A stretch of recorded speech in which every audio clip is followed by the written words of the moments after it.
For us Lions fans and the rest of the NFL, if there's one thing we have come to know, it's that whenever Dan Campbell speaks, he is definitely speaking his mind.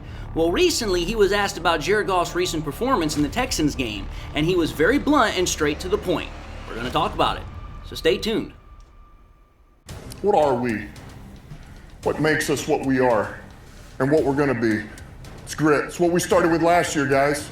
Doesn't matter if you have one ass cheek and three toes. I will beat your ass. Can definitely compete with the big dogs. 10-5 end zone touchdown Detroit Lions. You guys are unbelievable, man. I'm telling you. We are driven by Detroit.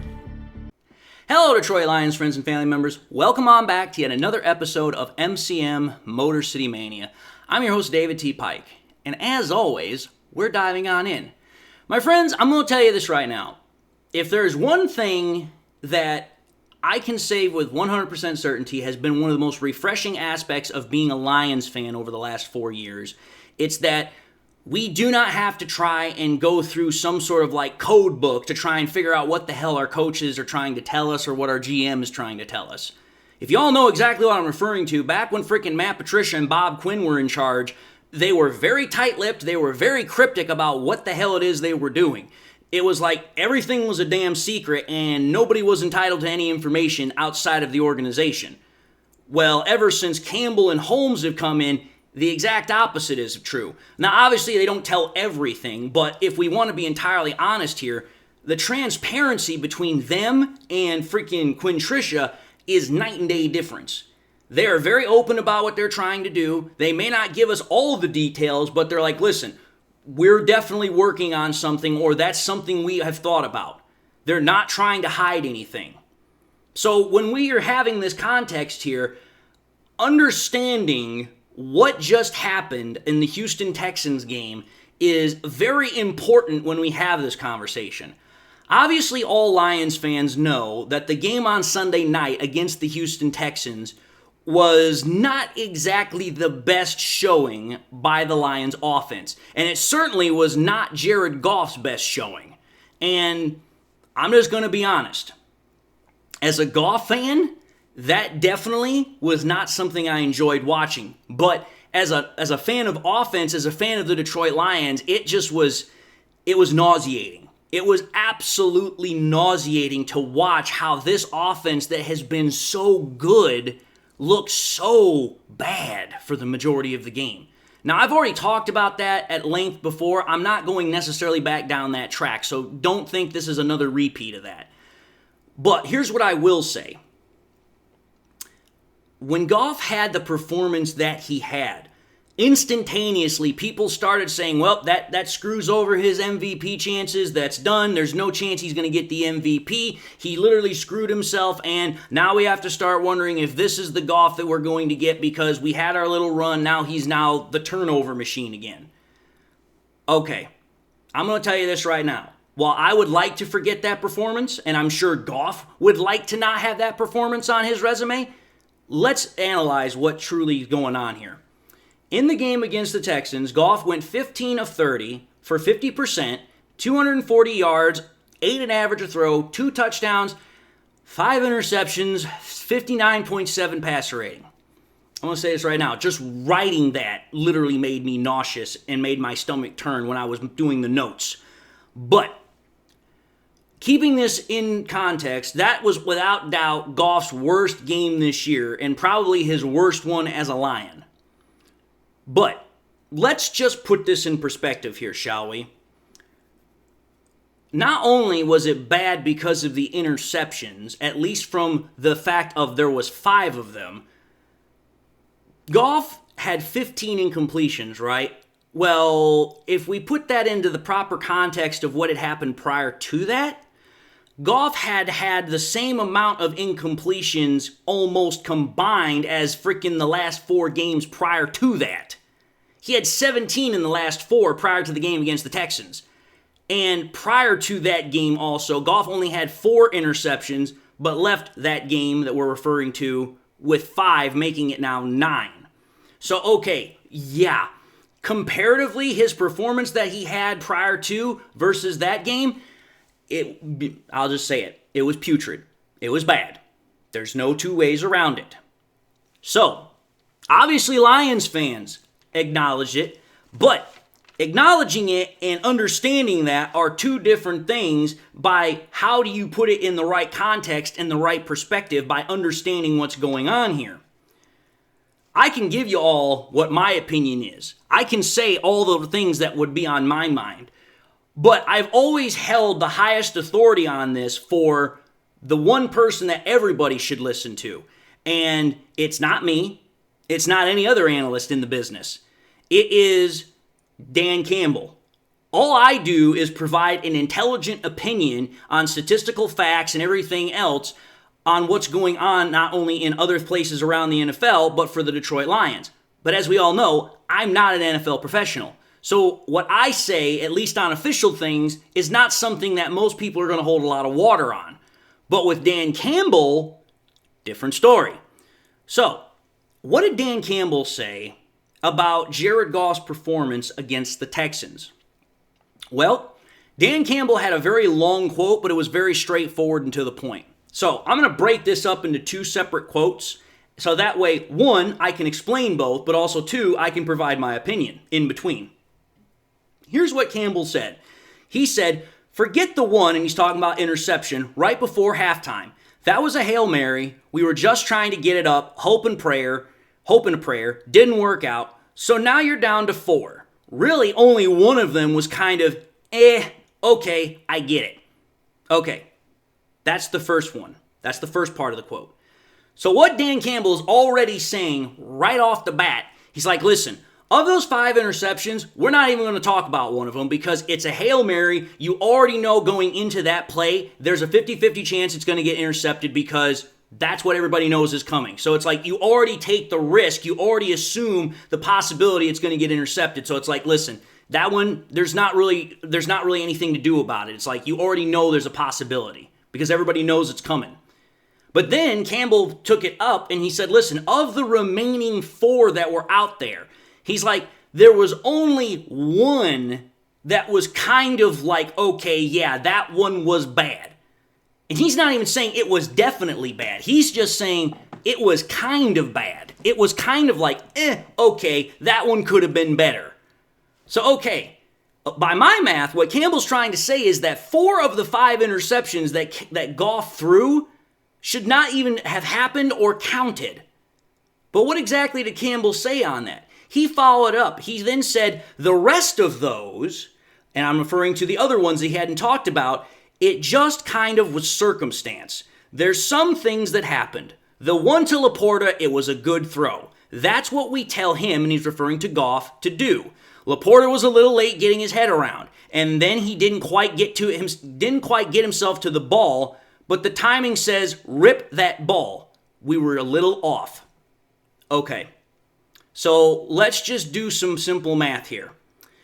The one interception that was a Hail Mary, Campbell's not even counting. Campbell doesn't even care about that one because, like I said, we already knew there was a good chance it could have gotten intercepted. It did.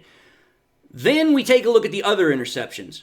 Campbell said there was only one where he thought it was kind of like, okay, that one could have been one that was kind of bad.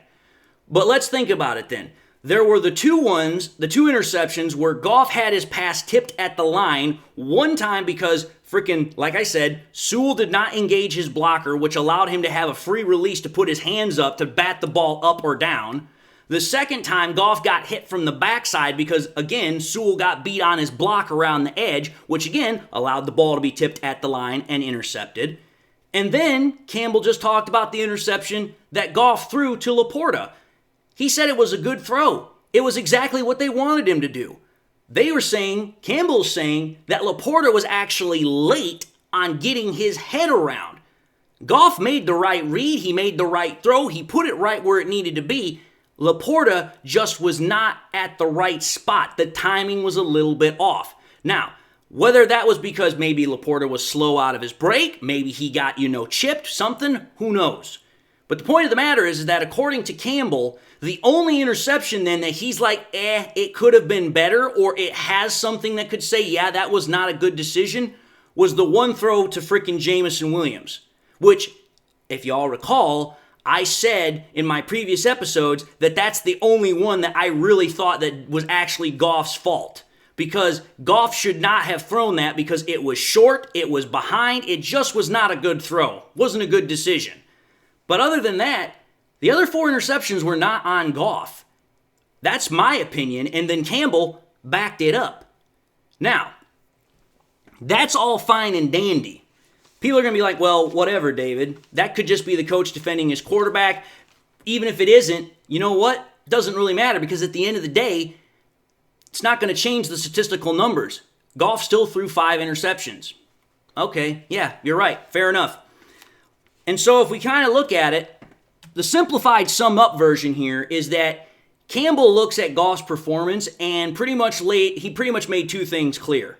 Number one, like I said, he only views one of Goff's 5 interceptions as being truly his fault. And then number 2, Campbell doesn't think that the stat line is a reflection of Goff's performance or that it's a precursor to future issues, which is what I've heard some fans already start talking about. Because as soon as Goff had those interceptions, everyone's like, oh yeah, this is the Goff we know. This is what we're going to start seeing. Oh, now Goff's reverting back to his old form. And it's like, no, folks, time the hell out. Even I know that's not the case. Campbell definitely knows it's not the case. Campbell looks at the situation, he's like, listen, it's just a stat. It's not a freaking indication of Goff's playing style or how he plays. And I'm just going to say this, not only is that the correct approach, but it's the actually factual based one, which is in reality. Again, let me just put this for you.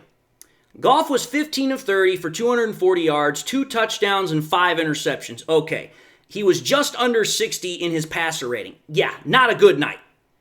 But let's just recap here Goff in the previous 5 games. So a month plus of playing. In those 5 games, Goff was this. He was 88 of 105 for 83.8%, 1,117 yards for 10.6 an average a throw, 11 passing touchdowns with 145.9 passer rating. Okay, those numbers are unbelievable. Again, you're not going to find a set of numbers over a span of time of a month like that anywhere else in the NFL. I don't care what time period you're talking about. But let's put this into further context here. Goff put up those numbers while he was against 3 passing defenses that at the current moment are top 16 or more in passer rating given up to quarterbacks, and 2 of those defenses are also top 10 in gathering interceptions from quarterbacks, with one of them being the number 1 defense. Okay, so Goff was able to go through 5 games, going 3 of them against some very, very tough defenses that are on quarterbacks, and yet Jared Goff has been, for lack of a better word, perfect. I mean, you can't play the game of quarterback or the position better than that over a month plus. So for me, it's like, okay, you not only have the defenses that he's played against, but then let's factor in the weather as well. The game against the Green Bay Packers, which was one of the defenses I was referring to, let's see, it was cold, well, not cold, it was chilly, it was wet, you had 43-mile-an-hour wind gusts, and yet Jared Goff not only beat the elements, but also beat said defense in their home turf. So let me put this in perspective for you. So which do you think is a better reflection of Goff's talent and status or standing as a quarterback? The one game where 4 of the interceptions, not only according to me, but also according to freaking Dan Campbell, who's the head coach, said were circumstantial and beyond Goff's control, or, you know what, we already assumed that was going to be something we were going to have to do anyway, so we just pretty much bit our lip and went with it, bit our tongue and went with it. Or the fact that for 5 straight weeks, Goff was quite literally, and in my opinion, still now, I believe, the best quarterback in the NFL. Because let me ask you this, which is a better indicator of someone's success? 5 straight weeks of production or 1 bad game where a lot of crap just did not break his way? Because further consider this. Goff threw 5 picks, right? Okay, yeah, everyone knows that. But I recall a time when a certain Hall of Fame quarterback played even worse than that. And you want to know what's funny is that, unlike Goff, he was not able to lead the team to a victory at the end. You want to know who I'm referring to? I'm referring to Hall of Fame quarterback Peyton Manning. 2007 season, week 10, if I recall correctly, against the San Diego Chargers at the time. In that game, Peyton Manning was 34 of 56 for 60.7 completion percentage rate, 328 yards for 5.9 an average, 2 touchdown passes to 6 interceptions with a 49.4 passer rating.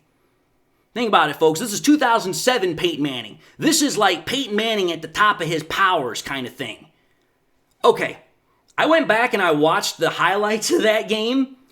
Goff threw 3 interceptions in the first half, with one of them being the Hail Mary, which we already knew there was a good chance that was going to get picked, right? In the game that I'm talking about with Peyton Manning threw 3 interceptions in the first quarter. And 4 of his 6 that he had were by the end of the first half. I'm sorry, that is substantially worse. So if we really want to start comparing apples to apples here, yeah, it was a bad game by Goff, but Goff still played substantially better than Peyton Manning did. And we're still talking about the same kind of era of style of play. But then let me just put this last bit here.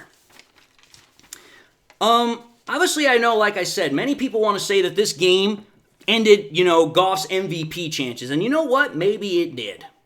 But I would like to remind people that we just did play a game where, that's right. We were constantly told and we were reaffirmed that it's never say never, never say die with this team. And that also refers to the players themselves. Pretty much what I'm saying is do not count the Lions out for nothing. And second, as the game against the Texans also showed, any given Sunday, the best players in the NFL, they can have a bad game, whether they play bad or not, as was the case with Goff. And why am I saying this? Well, let me just point something out to you. Jared Goff, as it stands right now, his stats after the Texans game, he has completed 71.8% of his throws, which is second best in the NFL. He has just a tick under 2,100 passing yards, which is 12th, an 8.6 average per throw, which is third, 16 touchdowns, which is ranked 7th, and 104.4 passer rating, which is ranked third. So despite Goff having arguably his worst game in his career, the worst game of the year, and the worst game as a Lions player, his numbers are still easily a top 10 quarterback. To be a top 10 quarterback still statistically after a 5 interception game, again, that speaks to what I was talking about earlier. Simply Jared Goff's performance prior to that, which is the better indicator, which proves that Goff having this game is not an indicator of his playing style. But let me put this in perspective for you, one last thing. Let's just play devil's advocate here, because like I said, any given Sunday, an NFL player, the best NFL player, can have a bad game. Let's take a look at the other 2 guys that are considered the MVP candidates right now, which would be Lamar and Josh Allen. I decided to say, what would their numbers look like if they had Goff's performance numbers from the Texans game? This is what they'd look like. For Lamar, he'd have a 67 completion percentage rate, 2,900 yards, 9.1 an average a throw, 26 touchdowns to 7 interceptions with 114.4 passer rating. Still pretty damn good numbers, but nowhere near as good as what they are right now in actual reality. And then Josh Allen, if he had those numbers, he would have a 62.3 completion percentage rate, a little over 2,500 yards, 7.7 an average a throw, 19 touchdowns to 9 interceptions with a 93.8 passer rating. The point is that right now, yeah, it looks like Goff might be out of the MVP race. And you know what? It might never change from here. But if there's one thing I know is this, while it looks bad right now, time is a great thickener of things, and time changes everything. Because like I said, maybe in a game or 2 from now, Lamar Jackson has an abysmal game, or freaking Josh Allen has an abysmal game, and maybe Goff goes on another 5-6 game tear where he's putting up numbers like he did before. Yeah, things look bad right now because we are pretty much just looking at the recency bias. But again, things can change very fast in the NFL. So just because Goff had a bad game against the Texans, that doesn't mean jack diddly squat. And again, to think that Goff's performance is an indicator of what we're about to see, Dan Campbell's not worried about it. I'm not worried about it. I've given the stats and the logic that we shouldn't worry about it. So you know what? Keep your cool, Lions fans. It was a bad game by Goff. But it wasn't because Goff played poorly. It was just, hey, you know what? It was one of those days where things just didn't go our way. It happens. Sometimes the best teams in the world can have bad games. It sucks from a fan's perspective, but you know what? That's the way football works. It's crazy sometimes. But anyway, I'm going to end this episode, and I just want to say thank you all for watching in another episode of MCM Motor City Mania. If you like what you saw, by all means, I highly encourage you all to watch the next episode. Also encourage you all to do one of these three things: like, comment, and subscribe. If by chance you subscribed in the past and you forgot to do so at the time, want to highly encourage you all, please, to make sure you hit that bell notification icon so that way you guys never miss any more content that I push out. Also want to encourage you all, please, to share the content with your Lions friends and family members. Share it here on YouTube, Twitter, Facebook, wherever the thunder you want to share it, because the more we can do that, the greater the channel has a reach and spread, which allows us to bring in new viewership. And with that being said, I hope you all enjoyed the content, whether you're first time viewing me or this is, the upteenth time you've been viewing me for a long time. Hope you all got something out of it. Also hope that you all are enjoying yourselves. Hopefully you got something in your life that makes you happy, makes you smile. God bless, my friends, and until the next time we meet, I'll see you all in the next episode.